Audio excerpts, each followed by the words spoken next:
maybe he's right, but not to speak like that, I think. You wouldn't like me speaking like that about something and so on.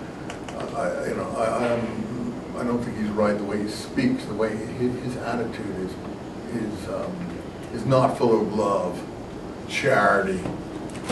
He doesn't have a Christian charity in my mind. He doesn't practice or present. He's a very jealous person, very aggressive person, very envious and very dictatorial.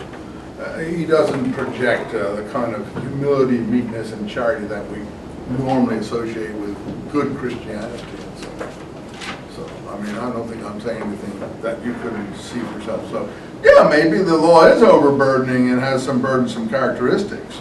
So, okay, Nehemiah wouldn't be able to serve in the temple. So to my mind, an Ezra character was literally created as an overwrite to Nehemiah. I have all this in my Maccabees, Zadokites, Christians, and Qumran book that you have in that book called The Dead Sea Scrolls and the First Christians. You can read it if you're interested. I go through it pretty quickly, and I have all the footnotes related to it to show that the genealogy given Ezra is totally artificial. It's the same genealogy as the previous high priest had, a person called Jesus and Jehoshaphat. I don't want to mix you all up with all this. It's in that book if you want to. I'm not going to hold you responsible for this kind of material, but if you're curious, notice this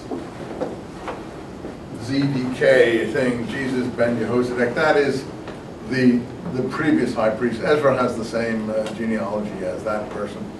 So, I have doubts about the character. I think it's more of a overwrite. And this book, you see, doesn't mention it at all. Now, the reason I said it's a kind of, if you remember the Raiders of the Lost Ark, what's the hero of that guy looking for? He's looking for the covenant.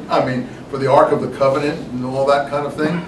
And here's the material. You see, look here, down in chapter 2. We find in the archives that the prophet Jeremiah, when he had given the deportees the order to take the fire, as we just described, in giving the law, warned the deportees never to forget the Lord's precepts. The document also described how the prophet warned him by an oracle gave orders for the tabernacle and the ark to go with him when he set off for the mountain which Moses had claimed to survey when he set out for them to survey God's heritage. That would be Mount Nebo. Mount Nebo, N-E-B-O, if you know your Bible, in Jordan, right across the Dead Sea. On his arrival, Jeremiah found a cave into which he brought the tabernacle and the ark and the altar of the incense. So look, here's all your clues if you want to look for the Ark of the Covenant and so on and so forth. So you'll have to read all. I can't read it all, but now look at line 13. In addition to the above, it has also been recorded both in the archives that we have and in the memoirs of Nehemiah. Memoirs of Nehemiah? I never heard of that book. They have books we don't have. How he founded a library and made a collection of the books dealing with the kings and the prophets. According to this letter, who collected the Bible in the manner that we have it? Nehemiah. The writings of David, what are they? The Psalms, maybe there were other writings too. And the letters of the kings on the subjects of offerings. The letters of the kings on the subjects of offerings? Never heard of it. Another book that they know or mention that has not obviously survived. Do I think this is worthy of credence? Yeah, I think when you get information like this that wouldn't normally be made up and it goes against the popular view, it probably has a lot of credibility to it, because a person wouldn't put it in there if he wanted you to be convinced, because it's not what you expect to read. In the same way, Judas Maccabee, made a complete collection of the books dispersed in the late war, and these we still have. This is the letter, don't forget, they wrote an earlier letter. If you need any of them, send someone to fetch copies for you. Judas Maccabee collected the Bible finally in the way we know it, according to this thing. Now, Jews don't even know this. Christians don't really know it because they don't read this book, but it's not even in the Jewish literature, because where is this book found? In the Catholic Bible. Now, the Catholics have it in their Bible. They don't read it to any extent, I don't think. Forgive me if correct me if I'm wrong. I don't want to hurt anyone's feelings on that score. If you read it, great, I'm happy. So they know more about Jewish Hanukkah than actually Jews do. Yeah, they know more about Jewish Hanukkah than Jews do. It's in their scriptures. Protestant Bible's based on the Jewish Bible, so it's gone again. But this is really interesting stuff. Hey, Judas is a big guy. He's more important than we think he is. Do I credit this? Well, further along, this book says it's based on another book. Do you remember where it says that? It's based on an epitome of a book written by Jason of Cyrene.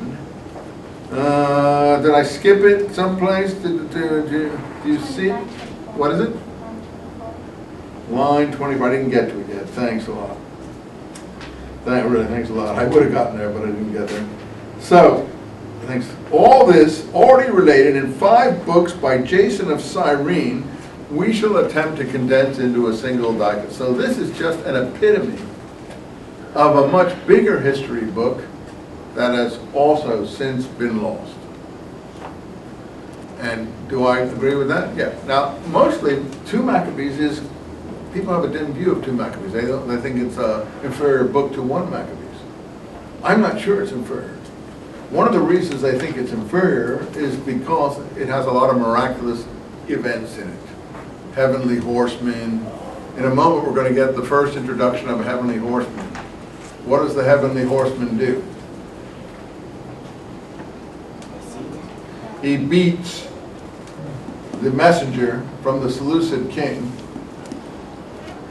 I guess in the temple, because he had been mean to Onias the priest, who was legitimate and very pious and very righteous high priest. And he beats him almost to death. Let me see if I can find you that here. See, this is all very complicated in Maccabees too. Chapter 3. He had already, at 24, he had already arrived with his bodyguard near the treasury when the sovereign of spirits in every power caused so great an apparition that all who dared to accompany Heliodorus as the messenger of the Seleucid king were dumbfounded at the power of God and were reduced to abject terror.